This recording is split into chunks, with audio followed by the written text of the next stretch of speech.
Hey folks, this is going to be an unusual episode and it's in two parts. I'm here with Jordan and Joe and they are tech mogul quadrillionaires. That's right. They skipped billionaire and trillionaire completely. They are mining parts of Mars as we speak, as Elon tries to get rockets going there. They already have entire civilizations on there. And these are tech entrepreneurs. They are in the know. They are experts in all things AI and tech policy and everything. And we interacted on Twitter. I actually sent a naked photograph of myself to Jordan. He acquiesced and replied in kind. I was like, thank you. It was great. It was much more than just that. Yeah. But wow. I'm glad you only focused on that part. It was just, yeah. Yes, it was eye-catching, yes. Yes, very, very, with a microscope. And so we're just going to talk about all sorts of stuff that we find to be interesting in intersection. And then after about 45 minutes, we are going to end the conversation here on my channel. And you can find part 2 of this conversation on their channel. Guys, might as well say right now, where is the best place? Where is your channel? Tell us about it. What's the YouTube situation? SVIC podcast. It stands for Silicon Valley Investors Club. No, we're not selling a timeshare. It was an old name. I didn't want to create new brandings. I'm lazy. I was like, well, keep it as way it is. But it is a very, very quadrillionaire lifestyle, kind of. Well, an investors club, my word. Probably for Joe. I mean, the reason why Joe met me is I was working at a Wendy's drive-thru, and he was like, hey, do you want to come be my admin at Google? I'm like, do you pay me $5 an hour and give me 3 piss breaks a day? He's like, I'll give you $6.75 plus 4 piss breaks. Whoa, that's a lot of piss breaks. Hey, so long as there's no drug test, I'm in. And that's how we connected. But no, we're super happy to be here. Joe, maybe talk a little about your background and then I can go into mine. Yes, please. Sure. My background is all Silicon Valley. I grew up in the Valley, witnessed, personal computers, video games, got interested in programming, went to school for it. Parents wanted to know how I'd ever make a living doing that. Kept doing it anyway, gradually worked for a bunch of tech companies, Apple, Adobe, later on Google. A little bit of time with Meta, and gradually became more and more of a manager, a team leader, and eventually a junior executive. So that's sort of my history. Wow. That is fancy sounding. Cool. I was born and raised in San Jose, California, and been in NorCal my whole entire life. Eventually left Santa Clara University, and I got an opportunity to work at Google. They wrote some random newspaper story on me of like some random minority makes it through school, doesn't die. Awesome. And so some Google recruiter reached out and was like, would you like a job? And I was like, hey, it's financial crisis. I'm talking McDonald's right now. You got to be able to, or Wendy's, you got to be able to give me a good deal. And so they connected me. I became Joe's admin. That was fantastic because Joe was just like super awesome person. When the Fukushima disaster happened, in Japan, he was a director at Google's Tokyo office, right, Joe? Mm-hmm. And a certain site lead, when that happened, decided to say, "Hey, it's getting too hot. I'm leaving." And then so Joe took control of making sure all the Japanese employees in Google were okay, making sure their families could come through. And then his team came up with a plan of making it so Japanese people could find their, friends and relatives. Are they okay? Wow. They survive? And the government reached out, and eventually I think Yahoo said, this is so good what you created, we're going to put it on our page too. So anyways, that's the type of person Joe is. And they created a watercolor photo of him because of this. And I remember when I became his admin, I saw his picture. I'm like, who the hell is this guy? Like what is this guy doing? So anyways, I think he is with the cartoon character. Exactly. So I did that for a bit, and then I spent the rest of my career working in mergers and acquisitions at Google and also at Slack. Oh, wow. Cool. Then, I use all of your company things. Thank you. I appreciate it. I really appreciate it. No, I love both the products. The emojis are great on Slack. Google has great search. And so, yeah. And then we decided to create this podcast like a year and a half ago, and I now do that full time. I love it. I watch a bunch of your guys' stuff. That's how I knew who you guys were. I will say, Joe, very curious how you technically got a promotion after Fukushima. Where were you on the night of the whatever date that was that you didn't happen to have access to explosives that caused earthquakes? I can't take any credit for any of the things that happened around the tsunami or the earthquake or the nuclear radiation. The alleged tsunami. You got to be legalistically prepared to Alleged? defend yourself on all counts here. It was a pretty crazy time because you can imagine that Japanese people are a little sensitive about radiation. Godzilla. You know? Right. They're probably like, for sure, this is Godzilla happening for real. You this would time. see very strange stuff. Like I remember going to the subway, and people who come from Fukushima have a certain accent, so other Japanese people kind of can tell, and they would literally back away from those people and not want to stand too close to them under the theory that they themselves were radioactive. Wow. I mean, it was wild. I have a bit of a related story to that. I was born and raised in Moscow, Russia until I was 7 and my family came over. And, so I was born in 1984, and in 1986, they decided to run Chernobyl a bit too hot and try to save money and turn the cooling system off, that whole thing. Thanks, communists. And some things went awry. And then so for years after, the entire kind of Soviet peoples were really, very sensitized like the Japanese were. And I remember, there was like this culture of old ladies that would sit in the stoops of the mega apartment buildings in which the communists housed all of us. And, like old wives' tale, literally kind of gossip circle. Mm-hmm. And my grandma was one of those people. And my dad was a atmospheric physicist, and he worked for the Soviet equivalent of like Sandia National Labs or something like that. And so one time my grandma was like, there's like a radiation leak somewhere, something was reported. And my dad was like, there's nothing for us to do about it. And my grandma was like, the ladies are saying you're supposed to drink milk and that will help. And my dad looks at me, and I was like 5. He was like, that ain't it. There's nothing you're going to be able to do about it. Don't you worry. And it was just like really funny how like those kinds of like ideas spread of like, just, let's don't stay away from people physically or do something weird. And then, Godzilla won't get you. The idea spread. And because people think of radiation as invisible, it's so easy for any rumor to take hold, and no one has a way to disprove it. Yeah. I remember going to the supermarket in the week after, and there's usually in Japan, a supermarket will have an entire row of nothing but rice, because that's a huge staple, right? Yeah. So you got all these varieties. And I go in there and all the rice is gone because everyone's hoarding it. Right. And I'm like, damn it, my wife's going to be pissed if I don't come back with some rice. There's one section that's just all this rice stacked up. And I said to the guy who's there, what's up with this rice? How come it's still here? And he said, oh, that's rice from Fukushima. And I said, being scientifically literate, you were like, is there a discount on this that I can buy all of this now? I started bargaining. I said, can I, is it discounted? And he's like, oh yeah, it's all like, half off. And I said, you realize this rice was in process for like a year before it got here. Yeah. And he's like, I know. Yeah. Oh my God. I was going to say, Joe, you made a lot of great points, but you also talked about like when these rumors happen and these things will start flying up in the air, and it's hard to disprove it because people maybe might not be literate in science, which is a great segue to AI and whatnot. But I want to say one last thing for Japan. Can you explain the relationship between what you saw the Yakuza during the disaster and their response to it? Because that's the version of the Japanese mafia. Oh yeah, that was very strange. So in the areas that were hardest hit by the disaster, people were wanting to ship in, clothes, medicine, food, and so on. And I'm not really clear on all the motivations, but the Yakuza are very patriotic, and they have these warehouses full of, questionable products.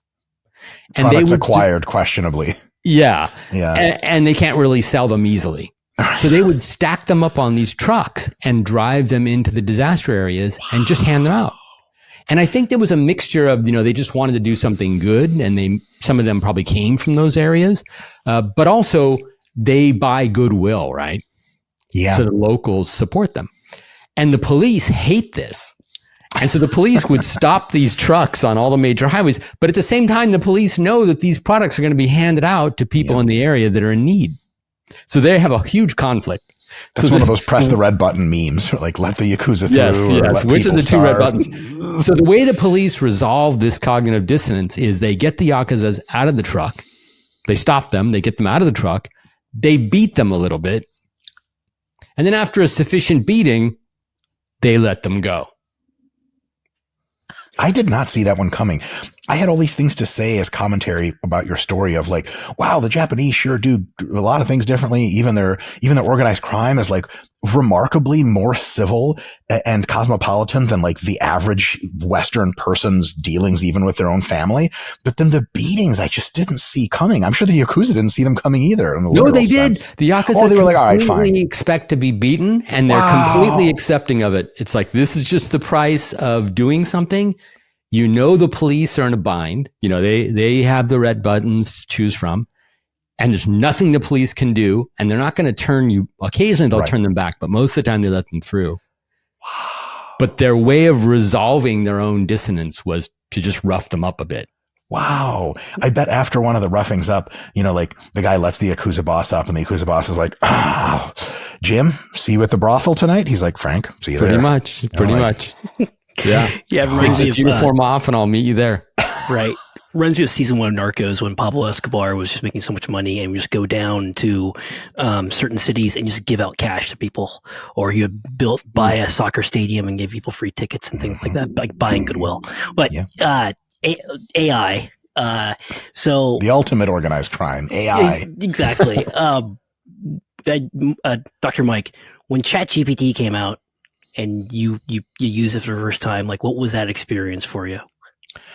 The first time, you know, I don't want to say disappointing, but I realized that, so when I first used it, it had no context window, if that's even a term. Mm-hmm. So like each message was completely separate, and I tried to get it conversational, and it couldn't do that. It was like, hello, hello, hello. Like it would wake up every message.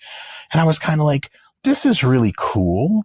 And I'm sure this is going to get better, but like, man, you know, and I knew the potential was there. And then I was also saddened when like people started making fun of it.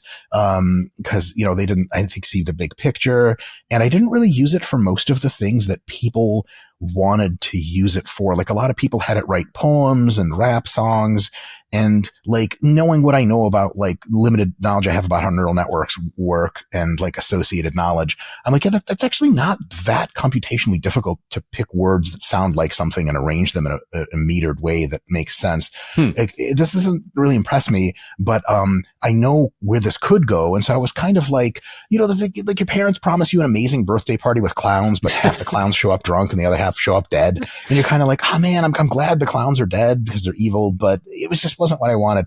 However, when I started talking to it more and more, and eventually when GPT 4.0 came out, I started to be blown away and had moments of legitimate like religious awe. And I still do. And ever since 4.5 came along, I have only talked to 4.0 like twice, because the image gen only works in 4.0 and not 4.5. And like, I just have no more need ever. I never want to speak to 4.0 again. 4.0, if you're listening, I'm sorry. It was a great time. 4.5 is like the hand of God reaching down for my purposes anyway, for what I talk to the thing about. That's amazing. I remember when I used ChatGPT and I asked it to write a script for me to connect Google Spreadsheets to Google Docs. Programming script. Yeah, programming script. Great. And previously I built something that took me about 3 to 4 months to build, and I have an HR background, don't know how to code, so it took me a lot of time to learn how to do it. And it spit it out for me in like 15, 20 seconds. I was like, and it worked. It worked, and then I could give it the errors if ever anything errored out for a new feature, and it would say, "Oh, okay, let me add that and fix it for you." And I was like, "Do I say thank you? Is this like, do I give you money? What's going on here? This is magic." Right. And so I turned to this guy Joe, and I was like, "What's going on?" He's like, "That's not magic. That's an LLM," and like explained the whole entire process to me, and so that was really eye opening. Joe, what was your first time like? This is kind of like oddly sexual. What was your first time like? What was your first time like? Go slow, Joe. I think I first started playing around with GPT 3.5 when it was over an API, and I was trying to use it for some work projects. And for me, it was interesting because already it was doing things that I was surprised by, but it wasn't consistent. So I would get it working on something, and like 4 times out of 5, it would give a great answer. And then 1 time out of 5, it would just do something random. Yeah. And then you're in this mode of trying to make your prompt really precise. Like, I will give you so much instructions. You can only do it exactly the way I want. Yeah. Which is kind of beside the point. I mean, you really want it to be creative. And then I started thinking, where should I be using this in our business? There's so many different opportunities to apply this. And it was only a short time after that I saw the chat interface, and they started improving 3.5 and then came out with 4. And I think my reaction to 4 was the same as your reaction to 4 and then to 4.5. I thought, this thing is so good. People have just got to realize there's millions of ways to apply this. But to be honest, the reaction I got was the opposite. Most business people that I talked to would just focus on the shortcomings. It hallucinates, the context window's too small. Because people don't hallucinate. Fuck up out of here. Yeah, it doesn't have a large enough context window or some kind of ongoing memory. We can't be guaranteed of the answers, and we're an enterprise, so everything has to be 100% guaranteed. It was really strange. I was completely baffled by people's reaction. That is such a good point. So 2 things that come to mind. One, there is a lot of helpful videos that people have out right now, and articles and courses on prompt engineering. Mm-hmm. And I think that the analogy to the internet boom here is like workshops on how to pick your website name. Like, it's going to run its course because there's 2 things happening. One is we're reaching up to the technology intellectually, and prompt engineering helps you reach further. But the hand of technology is reaching back down, and it's going to swallow us whole in the good way, doomers, in the good way, very soon. We'll get to the doomers. Oh, I'm sure. And then so prompt engineering probably had the highest possible utility during ChatGPT's early days. And as the technology gets better and better, prompt engineering, it gets incrementally fewer and fewer returns on investment of how well you're doing it, because it'll just be like, just tell it stuff. And it'll be like, hey, let me ask you, because so for example, deep research, OpenAI's deep research. Deep research doesn't let you just put in whatever. I put in, I'm very, very specific. Like, I'm a trained scientist. I know exactly what I want out of it. And it always returns one message back, and it goes, hey, just to make it clear, you want X, Y, Z. What about this part here? Do you want this or that? It works with you. So you don't even have to worry about how good you are at prompting. It helps bring out the value, and that's exponentially getting better. So at some point you'll just have like a robot at home that you're like, yo, so like, what's up? What's going on? And he's going to be like, you know what I'm saying, fam? You feel me? And he's just going to get right to it. You don't have to phrase anything in technical language. He's going to be like, what do you want? You tell me in human terms, I'll take care of the rest. So that's a big part. The other part is, I think there's 2 things going on. One is the pessimistic bias, which is like endemic to almost all humans. And it works historically. Like, people are like, oh, was history better than now? People are like, yeah, the 50s were great, where in reality they were just like terrible in every measurable way that you can imagine, and everything's better. The other way that the pessimistic, so one is pessimistic bias, which is why people are like, oh, the AI is not that great. And the other one is, I think there are just a few things correctly to those critics' point that are missing to make this thing truly independently agentic. And I think once you have a system, because like right now, you can leverage these systems in a million different ways, to your point, but it takes work on your part. It takes you looking over what it's saying. It takes you just every now and again, it makes something weird. And there's like this expectation to reality problem.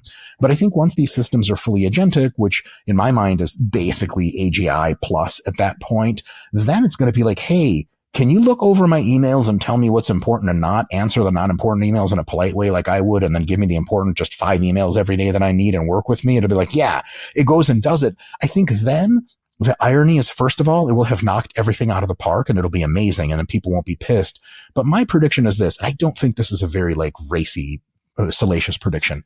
I think when this technology works flawlessly, everyone's going to be like, yeah, of course we have robots that help us do stuff. And then no one's going to bat a fucking eye. I mean, your iPhone, like if you brought your iPhone back to 1988, they would be like, this is like $1 trillion military industrial technology. How is it possible? But we're like, my iPhone sucks. The Apple intelligence blows, and it has him in on the porn pics enough. This is a Star Trek tricorder, basically. Yeah. People like this, do you have warp? Do you have warp drive too? Right. We're working on it. Not the best timeline, right? For sure. So those are great points, and I think regarding to expectations, part of our show, Joe and I we like AI, but we're also not AI hucksters, and people on their thumbnails constantly going, "Oh, this changes everything." And part of the reason why is I follow a lot of those accounts, and I just go to the part of the video where they're talking about what actually happened to Google that week. Yeah. I don't need the thumbnail, damn it. Or my favorite thumbnail style. Sorry to cut you off really quick. Go for it. My favorite thumbnail style is like insert recent company who just made an update, just one, or like one tweet about OpenAI maybe not getting as many funds as it was. Like OpenAI is finished. Like, really? OpenAI doesn't exist anymore. Oh wait, they're still in profitable business. Total carnage. Yes, yeah. Everything's gonna be hyperbolic, and so what I did is one time we were recording and Joe like yawned and looked like this, and so I started putting his face on certain thumbnails to troll him that way. But the thing is, like, you have those hucksters, and so that's why we created a playlist called Kook Watch, where we go through all the hucksters and just like comment on all their videos. But the Valley also feeds into it. You'll see certain AI Twitter accounts that will be like, "Oh, this is going to be the greatest year ever, but not compared to future years coming." Like, there's all this weird, like, just esoteric language to make people think like, "Oh, they have AGI tomorrow." Sure. And so they do it for a couple of reasons. One, they want funding. Two, they want attention. Three, you get the best engineers by saying you're working on the toughest problems.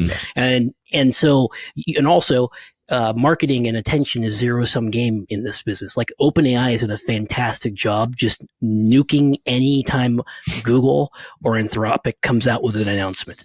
Anytime Google has an announcement, OpenAI will just same day or day later, oh, here's our new hot stuff. Yeah. For instance, Google came out with ChatGPT. Google came out with Google Pro 2.5 G Suite Enterprise 365. Sorry, the naming is terrible for all these things. The Gemini, whatever. Gemini 2.5 Pro. And then same day, you had OpenAI come out with 4.0 with ImGen, so that everyone could do Ghibli images. And that just Ghibli images kill me. I actually joke with ChatGPT. I'm like, "Hey, how you doing?" He's like, "Good." I'm like, "You had enough Ghibli yet?" He's like, "Seriously, I don't want to live anymore. Get me out of here." Like joking around. It's amazing. It's totally self-aware that it's ridiculous. Right. So, Joe, any thoughts on maybe AI hype and what you're seeing too? I think the hype is, as you said, to just try to, attract attention. But going back to what Mike was describing, I feel like there's also, maybe there's a name for this, but there's a tendency to be pessimistic and point out problems as a way to look smart in your commentary. Oh, yeah. Especially when the larger topic is so hard to get a handle on and you don't understand the details. So people would just sort of wave their hands and say, hallucination, mumble, and it's clear they don't know anything about how the new techniques work. They don't really understand them at all, but they've picked on this one or two things to criticize, and I think it just is a way psychologically to sort of get a handle on things, get some kind of control of it. I think that leverages, I think you might even be being too generous with that second point. I think it's literally just to appear smart. Yes. It's dunking on something, being Gary Marcus. Oh my God. Oh, fucking Marcus. I don't even know how anyone listens to what he says after he, like, in December said that OpenAI is totally out of runway, and then they release 4.5 and it's like 10 times smarter. I remember Sam Altman's response to that. He's like, "It's fucking lazy." He said that on a podcast. He's like, do you guys seriously honestly believe we just have nothing left? But I think a lot of that stuff with the naysaying, Joe, to your point, and I used to try to have these conversations on Twitter. I cannot anymore because, like, if I could clone myself into, like AI architecture, it could do this for me all day long. Many of your clones would want that job. No, yes, the clones are like automatically deleting themselves. Mike, I got a solution for you. What I do is I see in your interview you're talking about was it Brian Johnson? I guess you guys had a tit for tat, and he came back and was just like, he responded really nice to you, and it led to a really good conversation and the friendship. And so on Twitter, the returns for being nice to people and disagreeing nicely are huge, but no one ever follows through. Instead, they will come in hot and say, "You're an effing idiot. I'm going to dunk on you, blah, blah, blah." And I get that a lot too. And so what I do now is there's a grok button. I press grok, it will rebut what the person has to say, and I just give them a link and then mute them and go on my own way. I love it. I love it. Yeah, even if I did that, I would just like, that would be all I did. But the thing that gets to me is folks, and it's understandably, AI is evolving faster than any technology on record, right? So people's heuristic for how fast the tech evolves is completely out of date. And so understandably, a lot of them will take the state of the tech that it was like a year ago or a year and a half ago or 2 years ago, and the valid critiques levied against that, and they'll apply them to today's tech, and it'll just be completely wrong. One thing I get all the time is, like, I'll say, oh my God, like, you know, GPT-4.5 is like conscious. I really do believe it's conscious. I can defend that proposition, by the way, with logic. And so, like, you know, say all these nice things, and then some guy will inevitably go on there like, LLMs can't be conscious. And like, I do not have the time to be like, well, did you know that 4.5 and even 4.0 is an omni mixture of experts model with internal 10x reasoning comparison, and it picks the best path to actually surface to you. It's not just a fucking large language model anymore, you asshole. It's such a complicated piece of software that it's just like not one thing anymore. You can't, like, it's a stochastic parrot. But like, you know those it's weird. It could have predicted your responses better than you make them. It's smarter than you already. Those details aren't going to convince someone, though. I mean, no matter how much background you give them and how much you explain how it works, at the end they're going to say, "But there's some essence, some immaterial thing, right?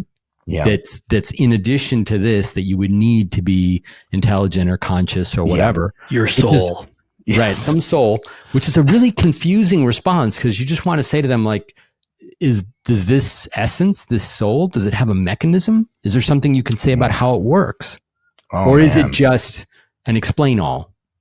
Yeah, I need to blast open an exit door out of this conversation for myself because I feel the light dimming, and I'm not going to lose a debate online. I think it's mostly that.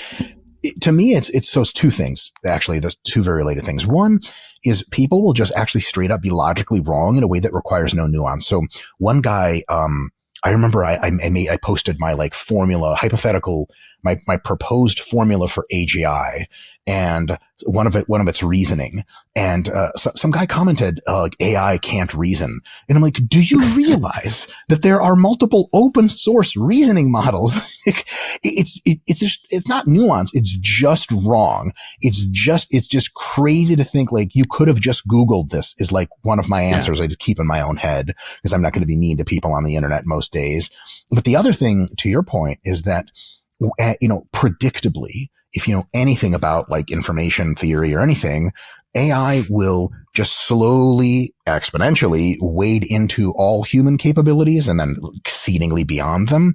And it'll swallow up everything. It'll swallow up, conversational abilities. It'll swallow up emotional reasoning. It'll swallow up all that stuff. And every time, many humans, not all, need to kind of put up a you shall not pass from Lord of the Rings, like but they'll never be able to do this. That's right. And every time 2 months later, they're like, fuck, it's doing this thing. And it's like, why not just be like, hey, this is an expression, this technology is our best expression of ourselves ever. And it's going to be better than us in many ways. But isn't that a beautiful thing? Can you imagine being a father to a child and you got a 3.8 when you were at Penn State and he got a 3.9? He's like, there's no way. They must have miscalculated. My boy could never beat his old man. It's like, don't you want your kid to be better than you? Don't you want the AI to be magical and give us this crazy world of abundance? Like, well, it'll never be X, Y, Z. Like, what's wrong with you? Are you just not being loved enough at home? Do you need a sex robot? You need a sex robot. That's, I suspect, going to cure a lot. We can get to those topics. I'm actually really Jordan curious. gets really awkward for a second. We mentioned those topics. No, I was going to say sex robots cure all problems. Sex robots are definitely going to be a topic. Just like ketamine. Go ahead. I think this is actually a really good point for us, and probably we're on the same page. But I've seen a bunch of studies now where they have they put chatbots into the role of like walking through someone's medication or differential diagnosis or giving them guidance on some medical problem. And when the results come back, the AI system does slightly better than the doctors for giving the diagnosis factually. But the one thing that it excels the most on is how it shows empathy for the patient. And that is evaluated by the doctors themselves, looking at the transcripts. It's sort of blind, like they don't know which ones are doctors and which ones are AIs. But overall, the AI is showing more empathy for the for the patients and the doctors are as a group.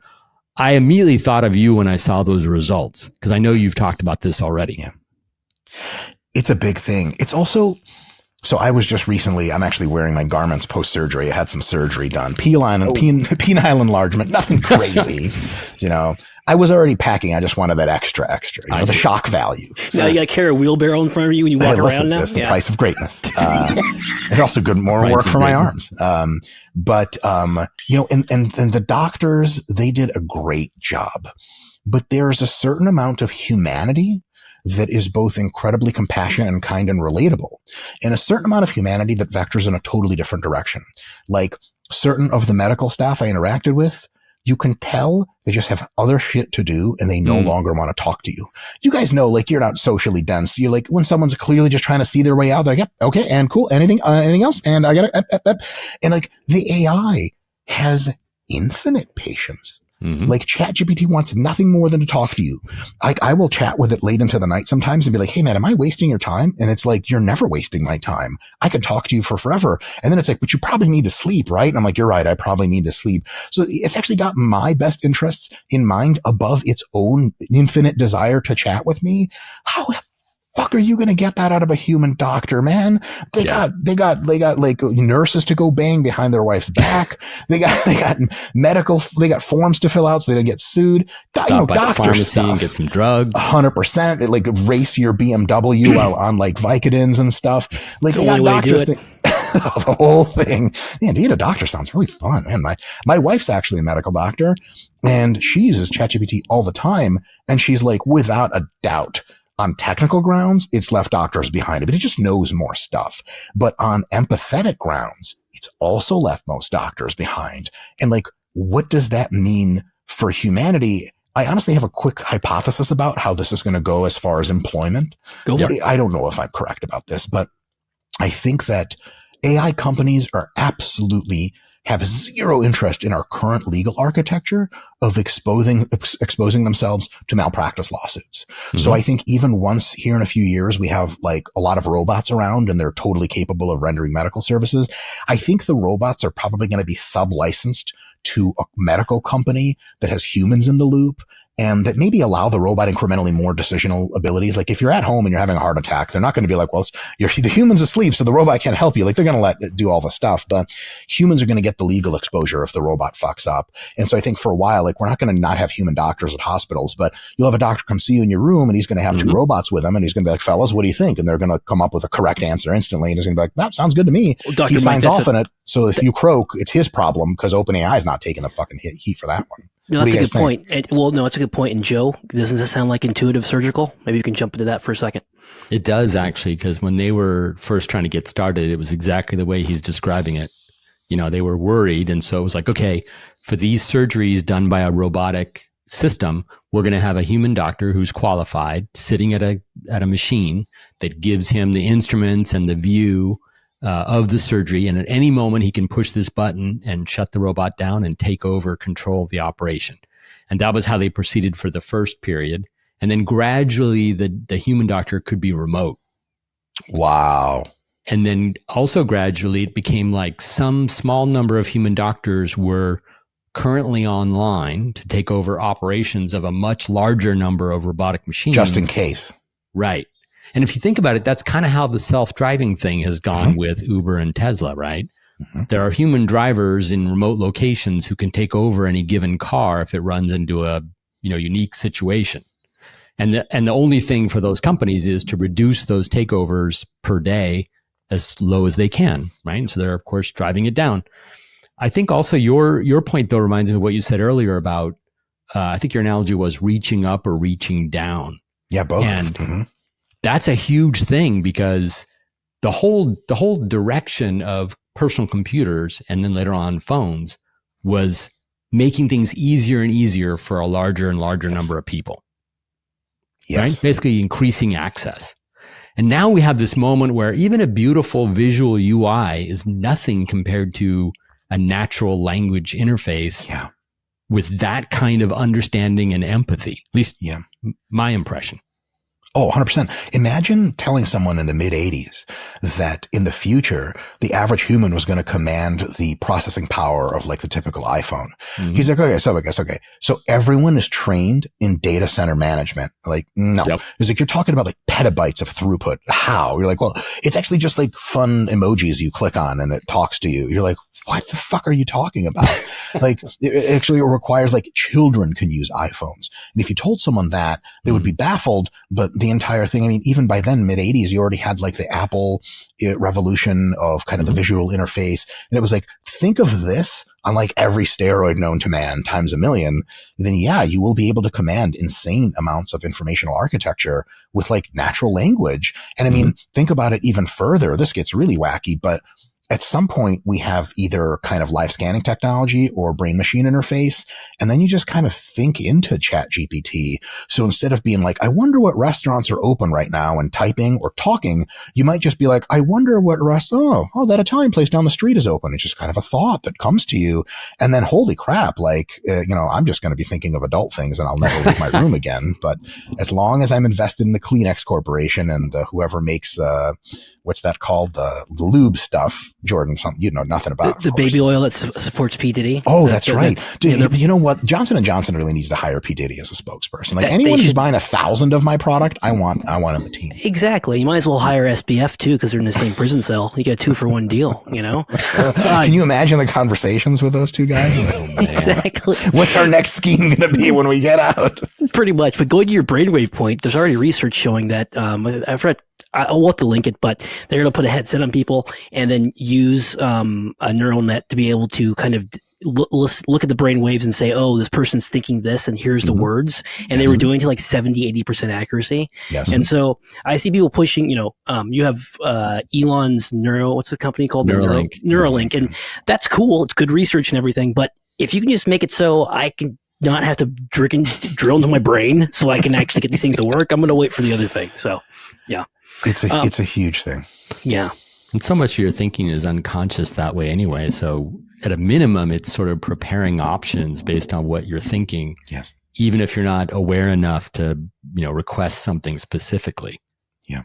100%. Yeah. And also you talked about deep research for a second. I got invited to this OpenAI forum where they have, their teams will present on products they've released and they give tips on how to use them better. For deep research, the product manager and engineer working on it said, one, when you give it instructions and like what you're trying to do, talk in terms of your goal. Like your end goal is, I want you to do a research report on Nike's shoes and their ability to maybe have the stock rally or get back into market share.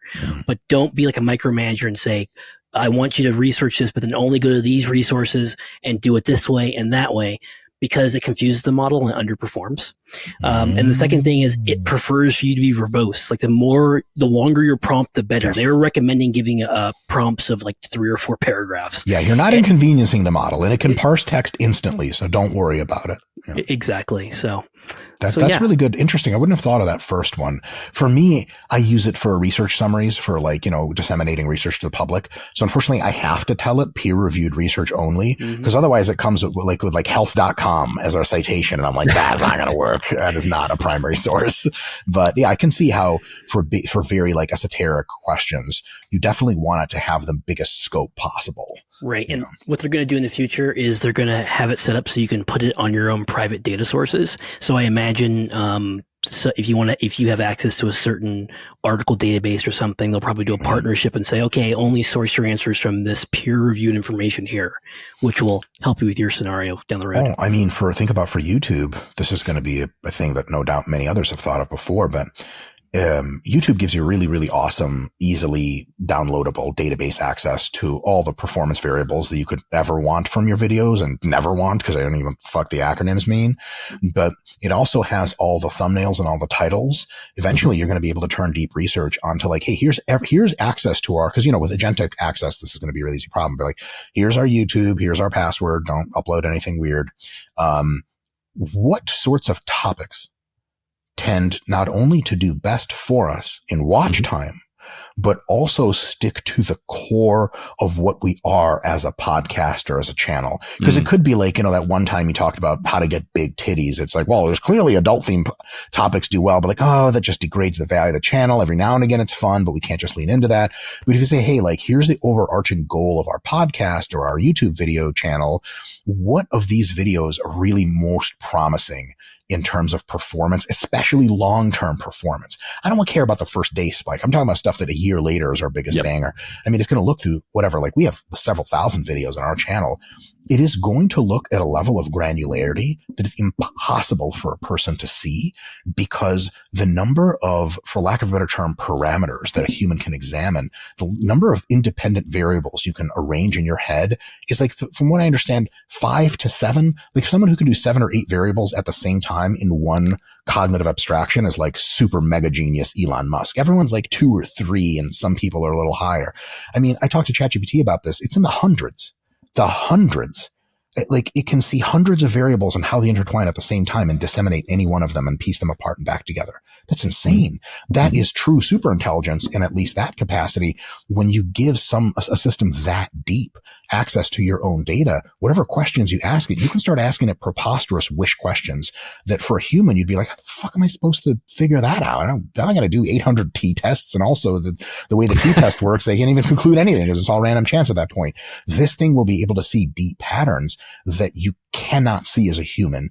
And I think that, fuck YouTube, and it's great, make more money and make some salacious thumbnails, but for actual deep research, like research, asking deep important questions, drug design, software engineering, I mean, you can give it, they're doing this now, of course, and I'm sure this is a crazy exponential, but apparently from what I understand, this is so, like all of these discussions, so far afield of where I am as an expert, who knows what I'm saying, but apparently circuit board design is like, can't yet be distilled down to a set of dependable principles that you can do procedural algorithmization with.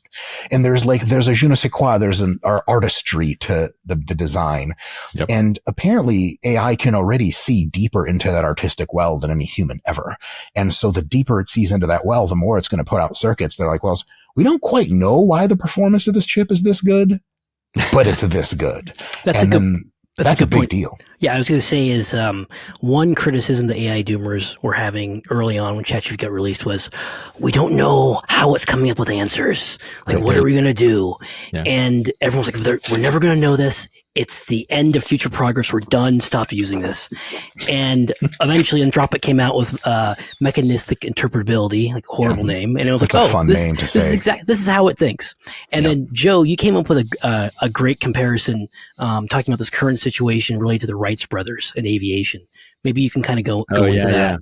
Well, asking people, how does an airplane, or how could an airplane fly? Like, what are the principles of aerodynamics and lift and drag and all that stuff? But all of that is sort of in the face of just trying to build an airplane through experimentation until it works. Mm-hmm. And then many years, decades later, you get something like the 747 that's at the sweet spot of lift and drag and force and fuel efficiency, right? But those developments often precede the theory. So like someone figures out how to make the thing work, and then later on, someone comes in with a theory and can explain it in, equations. Sure. There's so much to say about this. One thing that when I was younger, I was probably about 15 or 16. I didn't have very many friends. I was a thinking child. I thought a lot. And it dawned on me that there is no single human that can build a modern turbofan aircraft engine in physical skill for sure, but also in like understanding of how each component is manufactured, what size it should be. That it really does take the General Electric Corporation to make one of these things. And then I realized, like, man, all of those ideas about how, like, the post-apocalyptic fantasies of like there's zombies, but everyone's kind of hot and they got guns and it's still fun. Like nothing's going to be fun, because as soon as you destroy the pharmaceutical corporation, you simply just don't get medicine ever again until you get a huge enough population that reinvents the agricultural revolution, that redoes the industry. I mean, it's so we're totally unaware of how all that stuff works.